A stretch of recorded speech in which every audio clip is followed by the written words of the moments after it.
Jerome had no idea that missing Christmas Eve dinner would lead to the biggest opportunity of his life. Snow pelts against the cracked windshield of his beat-up tow truck. His calloused hands grip the steering wheel as the radio crackles through static. "All units, we got a family stranded on Highway 285. It's Christmas Eve, but they got a little kid." Jerome's phone buzzes on the dashboard. A text from his sister Keisha lights up the screen. "Dinner's ready. Mom's waiting. Don't be late again." 3 years running, he's missed Christmas Eve dinner for work. An expensive sedan with New York plates sits buried in a snowdrift, hazard lights blinking desperately. A woman in a designer coat holds a crying toddler against the wind. A man in a tailored suit paces frantically, shouting into his phone.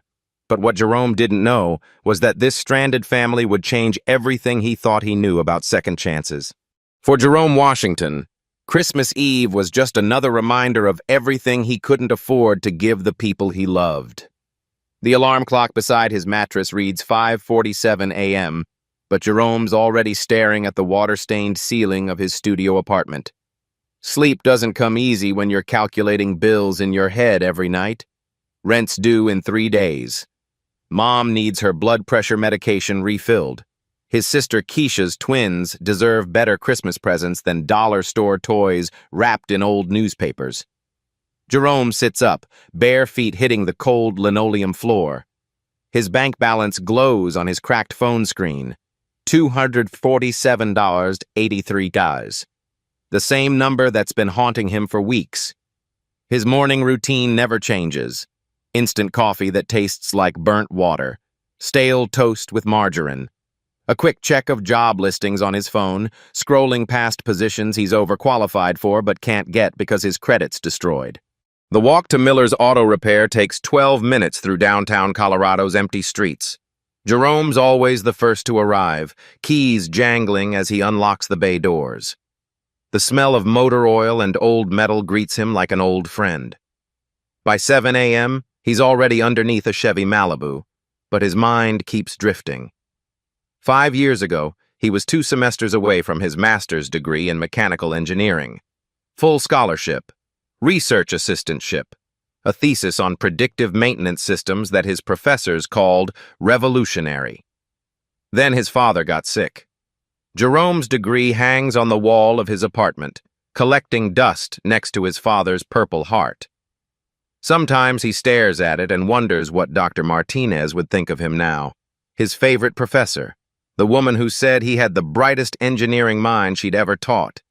She probably doesn't even remember him. At 9 a.m. sharp, Mr. Miller arrives in his pristine pickup truck. At 67, arthritis has gnarled his hands until he can barely hold a wrench. Jerome does the work. Miller collects the money. Family business, Miller always says when customers ask about Jerome's role. But you're not family. An hour later, Miller's son David pulls up in a brand new BMW.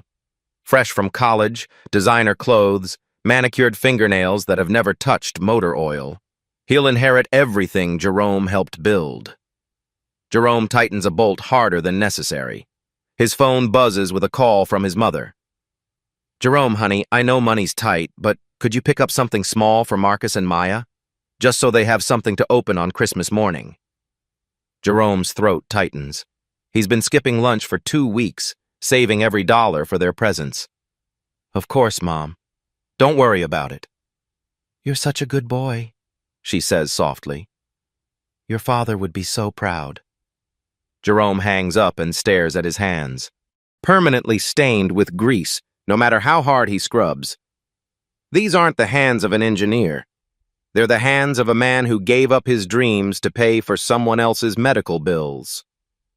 At lunch, Jerome sits alone in his truck, eating a peanut butter sandwich and scrolling through LinkedIn. His engineering classmates post photos of their new promotions, their suburban houses, their family vacations to places Jerome will never afford to visit. Marcus Brooks just got promoted to senior systems engineer at Lockheed Martin. Sarah Kim bought her second investment property. Tom Rodriguez is celebrating his 5th anniversary at Google. Jerome closes the app and finishes his sandwich in silence. The afternoon brings Mrs. Rodriguez and her ancient Honda Civic. The brake lights are out again. Jerome knows she can't afford the repair, but he fixes them anyway. "Pay me when you can," he says, handing her the keys. They both know she never will. It's the third time this month Jerome has worked for free, but he can't watch an elderly woman drive around with broken brake lights. At 4 p.m., Jerome's underneath a Buick when he overhears Miller on the phone in his office. "Yeah, I'm thinking of selling the place. Jerome's good with his hands, but he's not, ownership material. Doesn't have that business sense." Jerome's hands shake as he tightens a bolt. This job is everything. Without Miller's auto repair, he has nothing. No references, no prospects, no way to support his family. Evening arrives gray and cold. Jerome stops by Keisha's house before heading home. His sister works double shifts at the hospital, but the bills keep piling up faster than her paychecks. The twins run to hug him the moment he walks through the door. Marcus, 8, wraps his arms around Jerome's waist. Maya, his twin sister, jumps up and down. "Uncle Jerome, did you fix any cool cars today?" Jerome lifts her up, spinning her around until she giggles. "Just old boring ones, but they're running better now." Their Christmas tree stands in the corner, bare except for construction paper ornaments the kids made at school. No presents underneath. No lights. Just hope decorated in crayon and glitter. "Uncle Jerome, what do you want for Christmas?" Maya asks, her big brown eyes serious. Jerome kneels down to her level. "Just seeing you two smile is enough for me." On Keisha's TV, a news report plays in the background. Technova Industries CEO visiting Colorado facilities during the holidays to finalize major expansion plans. Jerome's not paying attention. He's too busy helping Maya with her homework, showing her how to solve math problems the way his engineering professors taught him years ago. Walking back to his truck, Jerome looks up at the stars scattered across the clear winter sky. "God," he whispers, "I'm not asking for much. Just a sign that all this struggling means something. Maybe, somehow, things can get better." But what Jerome didn't know was that tomorrow everything would change. And it would start with a phone call that would test everything he believed about doing the right thing. At 8:47 p.m. on Christmas Eve, one phone call would test everything Jerome believed about doing the right thing. Jerome's just turning off the lights at Miller's auto repair when his phone rings. The caller ID shows Mountain Dispatch. "Jerome, I know it's Christmas Eve, man, but we got into a situation."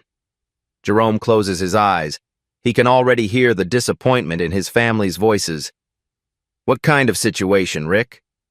"Family stranded up on 285, about 12 miles into the canyon. They got a little kid with them, and this storm's getting nasty. All our other guys are with their families tonight." Jerome looks at his phone. 4 missed calls from Keisha. 2 texts from his mother. The last one just says, "Dinner's getting cold. When are you coming?" His family's been waiting for 2 hours. "Can't Highway Patrol handle it?" They're dealing with a 3-car pileup on I-70. "Jerome, these folks are really stuck. GPS led them up some back road thinking it was a shortcut to the airport." Jerome stares out the garage window. Snow's falling harder now, the kind that turns familiar roads into death traps. 12 miles up the canyon and weather like this could take an hour each way. His phone buzzes with another text from Keisha. "Kids keep asking where Uncle Jerome is. Should we start without you again?" "Jerome, are you there?" "Yeah, I'm here." Jerome rubs his forehead. "What kind of vehicle?" "Sedan, New York plates. Sounds like city folks who got in over their heads." Of course they did. Rich tourists who think Colorado mountains are just another highway. Jerome's rescued dozens of them over the years. People who buy expensive cars but don't understand that money can't grip ice. Dispatch said they got a toddler? "Yeah, little girl. Parents are pretty panicked about it." Jerome thinks about Marcus and Maya, warm and safe in their mother's house, wondering why their uncle chose work over them again.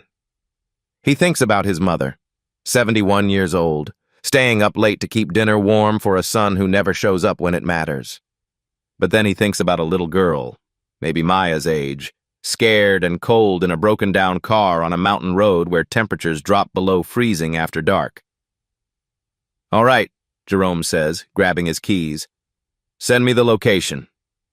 "Thanks, man. I owe you one." Jerome starts his tow truck and lets it warm up while he calls Keisha. She answers on the first ring. "Jerome, where are you? Mom's been asking every 10 minutes. "Keisha, I'm sorry. There's a family stuck up in the mountains. They have a little girl." "They always have a little girl, Jerome. Or an elderly man, or someone's emergency. What about our family? What about Mom?" "What?" Jerome's heart sinks. "I know. I'm sorry. Start without me, okay? Save me a plate." Silence stretches between them. Finally, Keisha sighs. "This is the third Christmas Eve, Jerome. The third time you've chosen work over us." "It's not a choice. It is a choice. Every time." The line goes dead. Jerome sits in his idling truck, staring at his phone. Keisha's right. He could say no. He could let someone from the next county handle it. He could go home to his family and pretend he never got the call. But that's not who he is.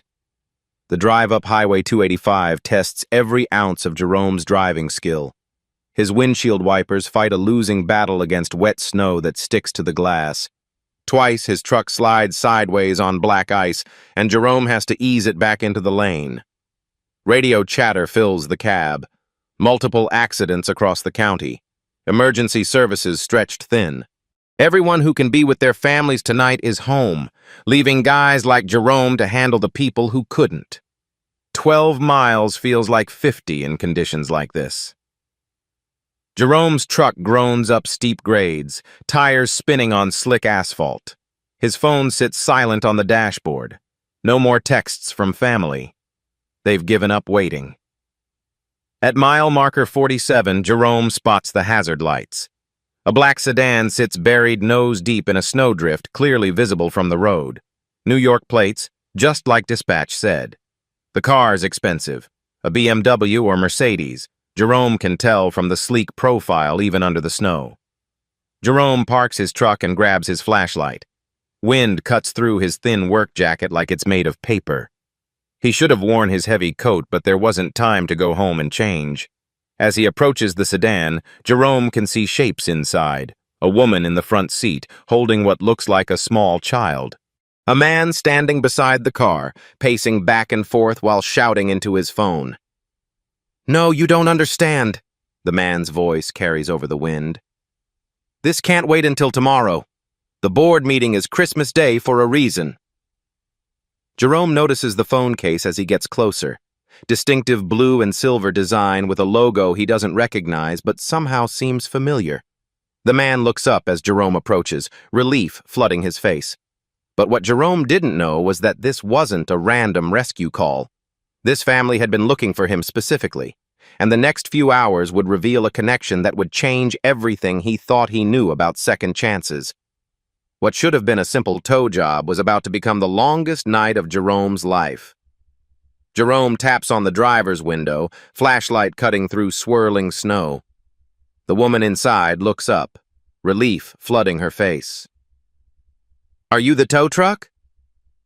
"Yes, ma'am. I'm Jerome. What happened?" The woman's in her early 40s, designer coat, holding a whimpering toddler. "GPS said this was a shortcut to Denver International. We were catching a flight to New York." The man approaches, expensive suit, Italian shoes soaked through, clutching his phone. "How quickly can you get us out?" Jerome assesses with practiced eyes. BMW buried in wet snow, rear-wheel drive, summer tires, city folks in over their heads. "I can get you unstuck, but it'll take time. The airport's probably closed anyway." The man's face falls. "But we have to be in New York tomorrow." "Daddy, I'm cold," the little girl interrupts, scared. Jerome's heart clenches. She sounds like Maya when frightened. "Let me get you folks out first. We'll worry about flights after." Jerome grabs his winch cable, checking tension. Mountain rescues at night never get routine. Stay in the car until I get you free, he shouts over howling wind. First, pull. The sedan barely moves. Snow packed like concrete underneath. Jerome grabs his shovel, 10 minutes digging by hand, snow soaking through his thin jacket. His fingers go numb, but he keeps working. The man gets out. How long will this take? Sir, please get back in. This ice is dangerous. But we're on a schedule. Sir, your daughter's safety matters more than any schedule. Something in Jerome's tone makes the man step back. Second attempt. The BMW lurches forward 6 inches, slides sideways toward the guardrail. Jerome jumps out, using hand signals to guide the car. Left, right, steady. His movements are precise, professional. This isn't just a mechanic. This is an engineer solving problems under pressure. Third pull. The sedan breaks free with a grinding sound. But Jerome hears something wrong. Transmission fluid leak. The car's not driving anywhere. Your transmission's damaged. This car's not going anywhere tonight. Panic from inside the car. But Emma needs her inhaler. We left it at the hotel. Jerome checks his watch, 9:51 p.m. Pharmacy closes at 10. I'll drive you, all of you, right now. Jerome helps them into his beat-up Ford, designer clothes in a truck with duct-taped seats. The woman, Sarah, holds her daughter close. I'm Sarah. This is David and Emma. Jerome, he replies, focused on treacherous roads ahead. Jerome pushes his truck hard on icy roads. 9:54 p.m. 6 minutes left. David's phone rings. Yes, the board meeting's tomorrow. Business doesn't stop for holidays. Board meeting on Christmas? Jerome asks. Emergency session. Critical decisions that can't wait. 9:56 p.m. Jerome sees the pharmacy clerk counting the register, ready to close. Jerome runs through snow, pounds on glass. The clerk shakes his head, points at his watch. Jerome pulls out his own inhaler. He's had asthma since childhood. Shows it to the clerk. Points at the crying child in his truck. The clerk hesitates, then opens the door. Back in the truck, Emma breathes easier. Sarah cries with relief. Where are you staying? Grand Mountain Resort. Jerome knows it. Exclusive place, 20 miles on winding roads. Over an hour in this weather.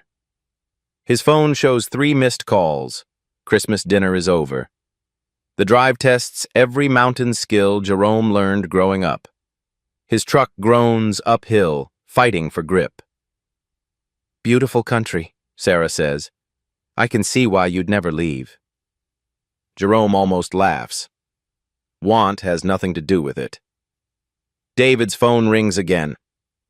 Tell the board I'll be there by noon. This Colorado decision can't be delayed.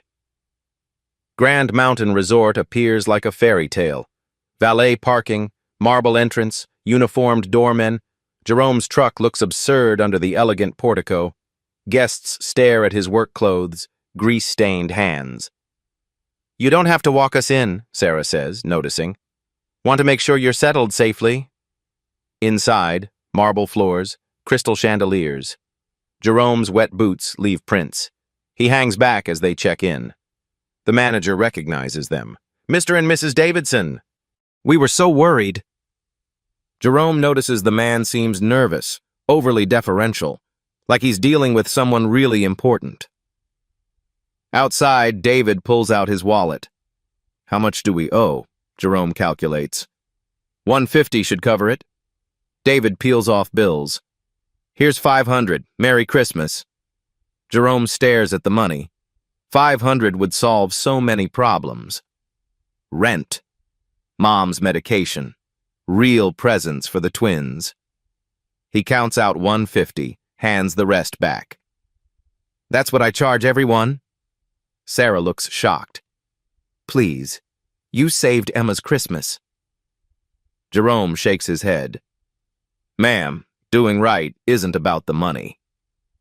As Jerome leaves, he notices David's keychain, the same blue and silver logo from his phone case.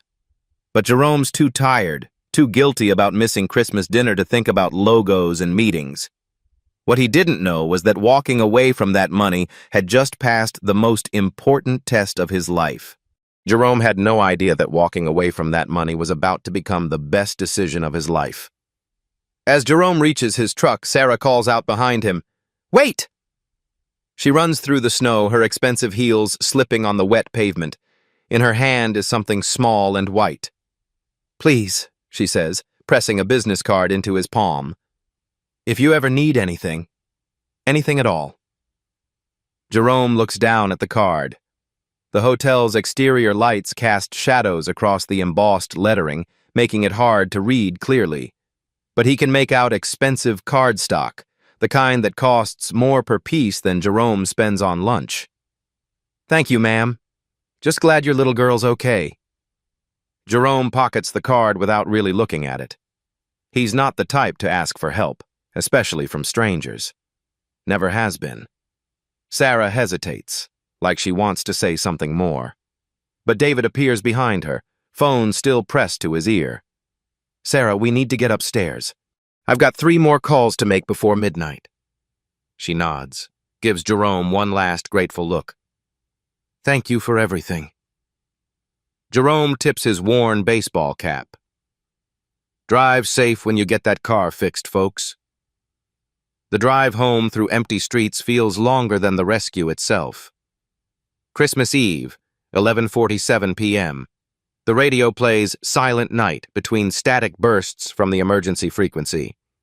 His phone sits on the passenger seat, showing 9 missed calls from family. Jerome doesn't call back. He's too tired for explanations, too guilt-ridden for the conversations he knows are waiting. Jerome passes houses wrapped in Christmas lights, warm yellow windows revealing families gathered around dinner tables and Christmas trees. The life he chose worked over, once again. Back at his studio apartment, Jerome doesn't bother turning on the lights. He sits on his couch, still wearing his wet jacket, snow melting into the threadbare cushions. His phone shows a text from his bank. "Your account balance is $397.83. The $150 from tonight's job was already deposited automatically through the dispatch system." Jerome pulls out his wallet, counts the bills inside. The $150 cash from David, plus the $23 he had before. Enough for groceries tomorrow, but that money needs to stretch until Friday's paycheck. His phone buzzes with a text from his mother. "Son, we saved you a plate. It's in the fridge whenever you want to come by. Love you." Jerome stares at the message for a long time. She's not angry. She never is. That somehow makes it worse. He starts to type an apology, then deletes it. What's he going to say?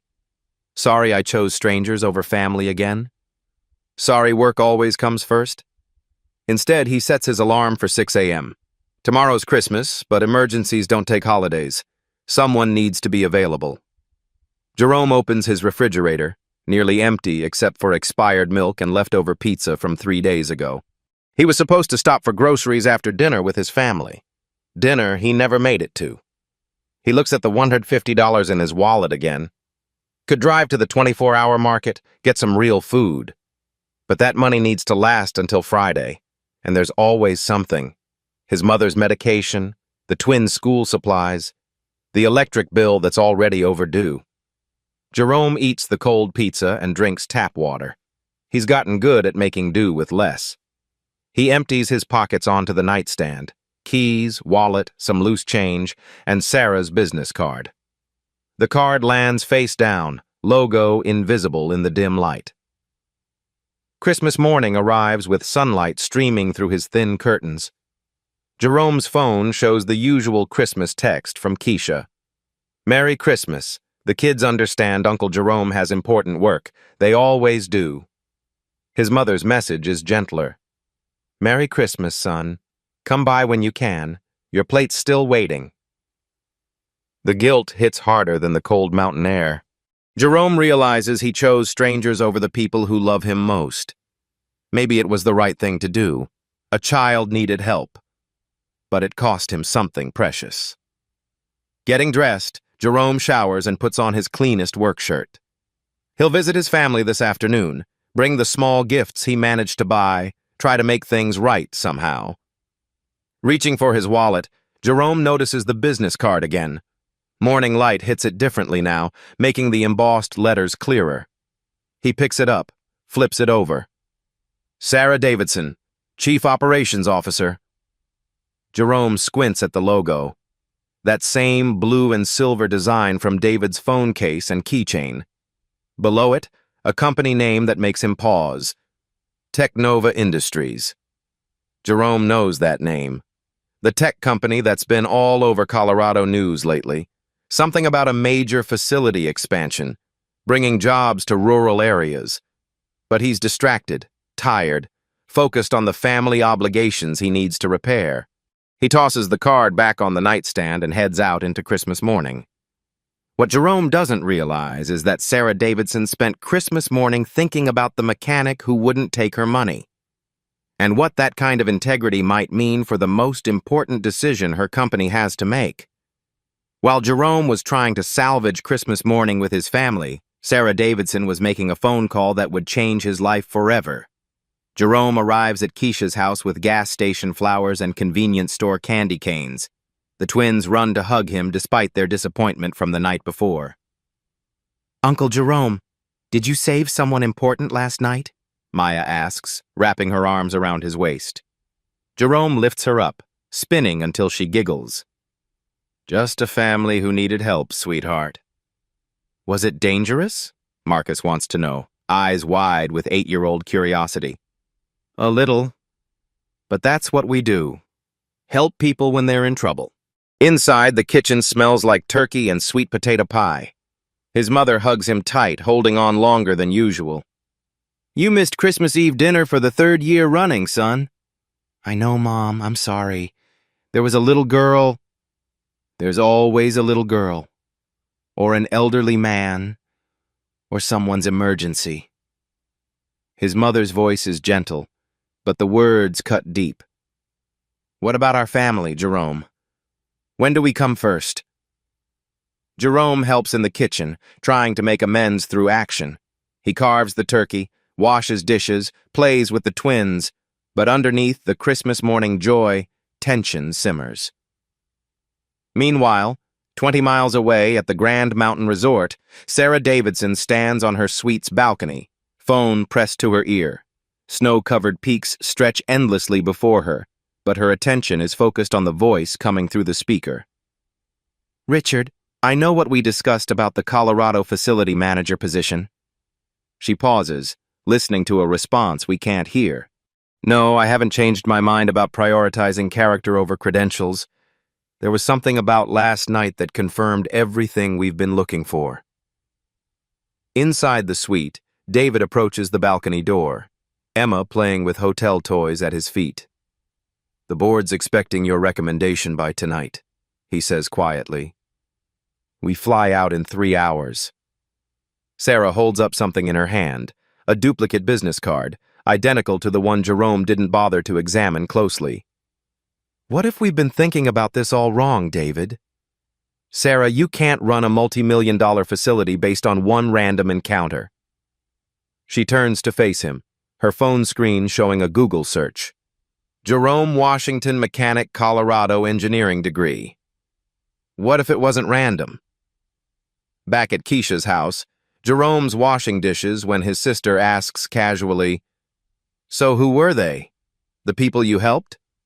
"Rich folks from New York, got lost in the storm." "Rich how?" Keisha presses. She's always been protective, worried Jerome's too trusting for his own good. Jerome shrugs, drying a plate. "Fancy car, expensive clothes, designer everything, the kind of people who usually wouldn't notice guys like me." What Jerome doesn't know is that at that exact moment, those same people are discussing him in detail with a corporate board 3,000 miles away. His phone sits silent on Keisha's counter, but if it could ring right now, it would change everything. At the resort, Sarah ends her call and turns to David. "It's decided. We're moving forward. Are you sure about this? I've never been more sure of anything in my life. But first, they had one more test to run. The voice on the other end of the phone was about to reveal just how wrong Jerome was about random encounters. Jerome's back at his apartment, changing into a clean shirt for his afternoon shift. Miller wants someone available even on Christmas, just in case. His phone rings. Unknown number. Jerome almost doesn't answer. Unknown numbers usually mean debt collectors or scammers, but something makes him pick up. Jerome Washington. The voice is professional, female, vaguely familiar. Yes? This is Sarah Davidson. We met last night. Jerome sits up straighter. Mrs. Davidson, is everything okay? Is Emma? Emma's fine, thanks to you. Sarah's voice carries warmth that wasn't there during the emergency. Jerome, I have something important to discuss. Can we meet this afternoon? Jerome glances around his studio apartment. Unmade bed, dishes in the sink. Not exactly a place for rich tourists. Ma'am, if this is about the money... It's not about money, Jerome, it's about a job. The words hang in the air like snowflakes. A job? Can you meet me at Mabel's Coffee on Main Street, 2 o'clock? Jerome knows Mabel's. Local place, nothing fancy. Yeah, I can do that. Thank you. And Jerome? Bring an open mind. At 1:55, Jerome pushes open Mabel's door. Sarah's already there, dressed down, jeans, sweater, minimal makeup. Emma colors quietly beside her. Jerome approaches cautiously. Mrs. Davidson? Sarah, please. She stands, extends her hand. Jerome orders black coffee he can't afford. Sarah insists on paying. The teenage barista looks confused seeing Jerome with someone so obviously from outside their world. Jerome, Sarah begins carefully, what do you know about Technova Industries? The name hits Jerome like electricity. You're the tech company, building something big in Colorado. The largest advanced manufacturing facility in the western United States. 1,500 jobs when fully operational. Jerome nods politely, wondering where this leads. We've been searching for someone to run facility maintenance, million-dollar equipment, complex systems. Jerome's stomach tightens. I appreciate you thinking of me, but I'm just a mechanic. You need someone with a degree. You have a mechanical engineering degree from Colorado State. Jerome's coffee freezes halfway to his lips. How do you... Sarah slides a manila folder across the table. Inside, Jerome sees documents he thought nobody would ever examine. His transcripts, his abandoned thesis, academic records from a life he left behind. Jerome Washington, graduated summa cum laude, thesis on predictive maintenance using IoT sensors and machine learning. Jerome stares at his own words, printed and bound. That was a long time ago. Your professors remember you. Dr. Martinez called you the most innovative student she ever taught. Jerome's throat tightens at Dr. Martinez's name, his favorite professor who believed in his potential. I never finished graduate school, Jerome says quietly. Because your father got sick. You chose family responsibility over personal advancement. Sarah leans forward. That tells me more about your character than any degree. Emma looks up from coloring, Mommy, is this the nice man who helped us? Yes, sweetheart. This is Jerome. Emma beams. Thank you for helping us get my medicine. Jerome's heart melts. You're welcome, Emma. Sarah waits until Emma returns to coloring. Jerome, I need you to understand something. Last night wasn't random. Jerome's confused. Ma'am? David and I have been driving around Colorado for 2 weeks, visiting sites, meeting candidates. We've interviewed 37 people for this position. She pauses, watching Emma color purple flowers. Everyone looked perfect on paper. Advanced degrees, corporate experience, impressive resumes. Sarah's voice becomes personal. But when I asked each candidate what they'd do if they discovered a costly mistake, you know what most said? Jerome shakes his head. They'd minimize it, hide it, pass responsibility to someone else. Jerome frowns. But fixing problems is the whole point. Exactly. Sarah smiles. What you did last night, refusing extra payment, prioritizing a child's safety, that tells me everything about how you'd handle responsibility. Jerome's still processing. But you said it wasn't random. Sarah takes a deep breath. The storm was real. Our breakdown was real. Emma needing her inhaler was completely genuine. She pulls out a printed email. But Jerome, we weren't taking a shortcut to the airport. Jerome's world tilts. What? We were coming to see you. The coffee shop seems to go quiet. Jerome hears his own heartbeat. What do you mean? Miller's auto repair. We'd heard about a mechanic with an engineering background. Someone local. Someone the community trusts. The pieces start falling into place, but Jerome's brain resists the impossible coincidence. You were coming to interview me? When our car broke down 3 miles from your garage, when you responded to the call. Sarah smiles. David said it felt like a sign. Jerome stares at her, then at his academic records, then back. Last night wasn't an interview, Jerome. It was a character test you didn't know you were taking. The realization hits like a physical blow. You were testing me? The universe was testing you. We were just paying attention. Jerome processes this revelation. Everything he thought about coincidence, about random encounters, crumbles. We needed to see who you really were. Not in a conference room with prepared answers, but under pressure, when it mattered.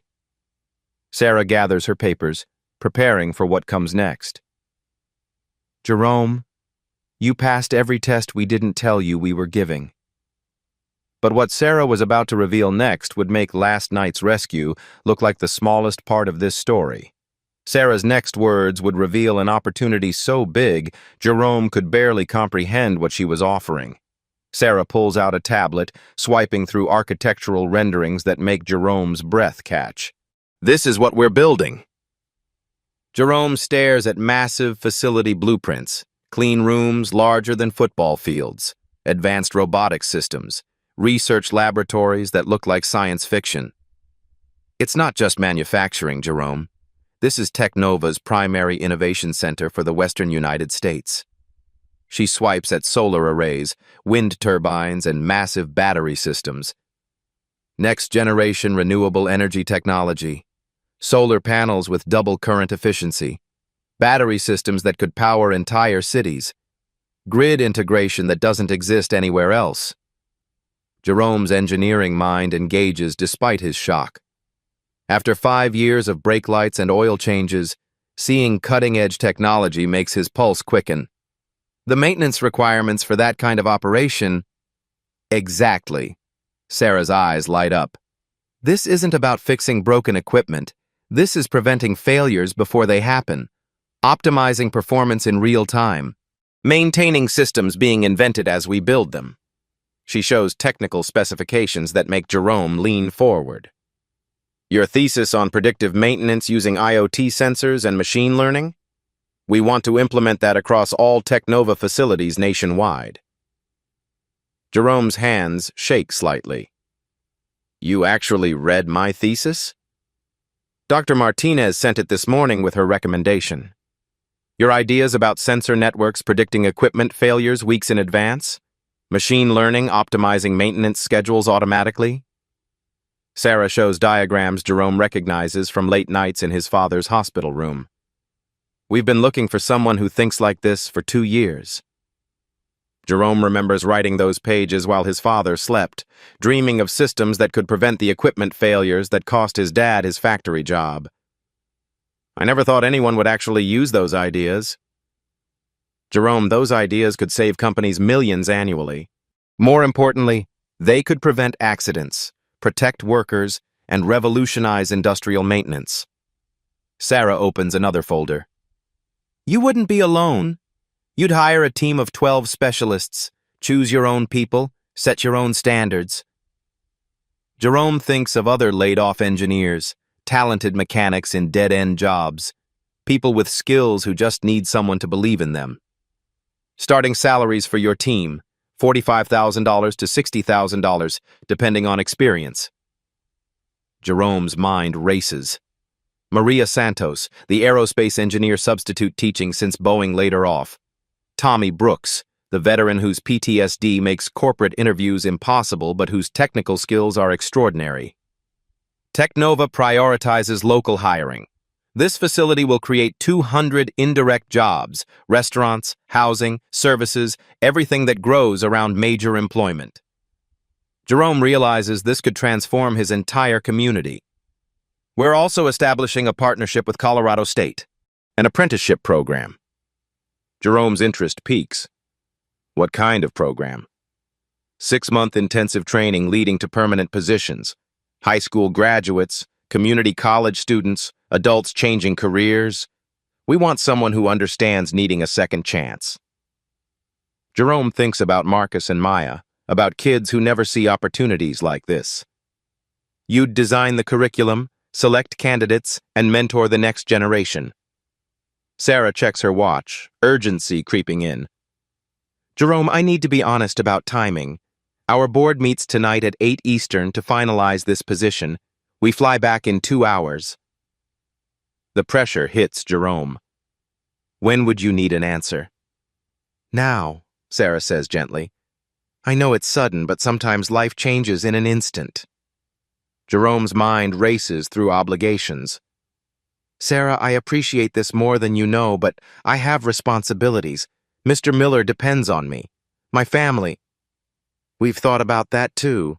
Sarah shows another document. Technova would offer Miller's Auto Repair an exclusive service contract, all company vehicles and equipment, guaranteed $50,000 annually. Jerome stares. That contract would save Miller's business. We've identified 3 excellent mechanics in Denver looking to relocate. We could help with moving expenses if Miller wants to expand. Sarah opens a final folder. Technova has a comprehensive family support program. Details about health insurance covering his mother's medications completely. Educational funds for Marcus and Maya's future college costs. Jerome, we don't just hire employees. We invest in families, communities, and futures. Sarah gathers her papers, stands. Emma takes her mother's hand. You have 15 minutes while I get Emma settled in our car. Then I need to call the board with my recommendation. Jerome sits alone, surrounded by the biggest opportunity of his life. Documents worth millions. Dreams he'd abandoned 5 years ago. A chance to build something that could change everyone he cares about. This is insane, his rational mind whispers. Things like this don't happen to people like him. There has to be a catch. But then he thinks about last night. About choosing to help strangers over family dinner. About refusing extra money because it was right. Maybe the universe really was paying attention. Jerome walks outside where Sarah's loading Emma into their rental car. The Colorado afternoon sun makes snow-covered mountains glow. Sarah! Jerome calls out. She turns, hopeful. Jerome takes a deep breath, thinking about his father's Purple Heart on his nightstand, about Dr. Martinez believing in his potential, about Marcus and Maya deserving better opportunities than their uncle ever had. When do I start? Within 6 months, Jerome's decision had transformed not just his life, but the entire economic landscape of his Colorado community. January. The new beginning. Jerome's first day at Technova. He pulls into a parking space with his name on it. Jerome Washington, Director of Facility Maintenance. The brass nameplate gleams in the morning sun. Gone are the 5:47 a.m. alarms in his cramped studio. Jerome now wakes at 6:30 in a modest 3-bedroom rental house with a yard where Emma could play if she ever visited. At Miller's Auto Repair, the transformation is immediate. The Technova service contract brings a steady stream of work. Jerome keeps his promise, helping Miller hire 2 experienced mechanics from Denver. Never thought I'd be grateful for someone else's car trouble, Miller jokes. shaking Jerome's hand on a busy Tuesday morning. The garage hasn't been this busy in 5 years. February. Building the dream team. Jerome's hiring process looks nothing like corporate America. He conducts interviews at Mabel's Coffee, not sterile conference rooms. He looks for character over credentials, potential over pedigree. His first hire, Maria Santos, laid-off aerospace engineer and single mother of 3. Jerome remembers what it feels like to need someone to believe in you.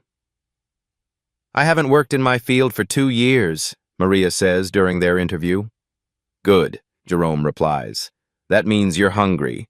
Hungry people work harder." His second hire, Tommy Brooks, Army veteran struggling with PTSD. Most employers see problems. Jerome sees a man who understands precision, responsibility, and what it means to have someone's life depend on your work. By March, Jerome's maintenance crew looks like the community itself. Diverse, hard-working, grateful for opportunity. April. The apprenticeship program. The community college auditorium fills with local families. Jerome presents the Technova apprenticeship program to an audience of hopeful faces. In the third row, Marcus and Maya sit with Keisha, now old enough to understand that their uncle has become someone important. "This program isn't just about jobs," Jerome tells the crowd. "It's about building careers that can support families, create futures, transform lives." The first class, 24 students, ages 18 to 45. Former factory workers, recent graduates, people looking for second chances. People like Jerome used to be. Jerome teaching. He's patient, encouraging, remembering what it felt like to be overlooked, underestimated, written off. May, family transformations. Jerome's mother stands in her new kitchen, tears in her eyes. It's the first major purchase Jerome made with his new salary, renovating the house where he grew up. Her prescription bottles line the counter, no longer rationed to stretch until the next paycheck. Jerome's health insurance covers everything. "Your father would be so proud," she whispers, hugging her son. At Keisha's house, Jerome presents his sister with an acceptance letter to the nursing program she'd dreamed about for years. "I can't accept this," she protests. "The tuition." "You've sacrificed enough for everyone else," Jerome says. "Time to invest in your dreams." Marcus and Maya now attend summer STEM camp, their college funds growing monthly. When they visit Jerome's facility, their eyes go wide at the advanced technology. "Uncle Jerome builds the future," Maya tells her friends at school. June, media recognition. The local newspaper runs a front-page story. Local mechanics' Christmas Eve kindness leads to economic boom. Jerome's uncomfortable with the attention, but Sarah insists on the interview. "Your story inspires people, Jerome. That matters more than you know." Headlines across Colorado tell the story. Technova facility ahead of schedule under budget. Rural town sees lowest unemployment rate in 2 decades. Innovation Center attracts $50 million in additional investment. July. Ripple effects. Main Street undergoes a renaissance. 3 new restaurants open to serve Technova employees. Maria's husband starts a food truck, serving authentic Mexican food to the growing workforce. The local housing market transforms. Young professionals move to town, buying houses that sat empty for years. Jerome helps his former landlord renovate apartments, creating quality housing for incoming families. Tommy Brooks starts a veterans support group, helping other former military find work through the apprenticeship program. By summer's end, 12 veterans have found meaningful employment. August, technical triumph. Jerome's predictive maintenance system prevents its first major catastrophe. His algorithms detect bearing wear in critical manufacturing equipment 48 hours before catastrophic failure. Sarah's email to Technova corporate headquarters. Jerome's system just saved us $3.2 million in downtime and equipment replacement. His predictive maintenance protocols are being implemented company-wide. The CEO visits personally to thank Jerome. The photo appears in Technova's internal newsletter, reaching 50,000 employees across 12 countries. September, educational impact. The partnership with Colorado State brings new science equipment to local schools. Jerome volunteers as a guest speaker, inspiring kids who look just like he did 20 years ago. How many of you think engineering is only for really smart people? Jerome asks a classroom of fifth graders. Every hand goes up. Good. I used to think that too. Let me tell you why you're wrong. October. Community Christmas. As Christmas approaches, Jerome establishes a new tradition. Anonymous donations appear at the local toy drive, the food bank, the after-school program. Everyone knows it's Jerome, but he never admits it. Christmas miracles happen when people decide to be someone else's miracle, he tells Sarah during one of her quarterly visits. The town that once watched its young people leave for opportunities elsewhere now sees them returning, bringing skills and dreams and futures worth building.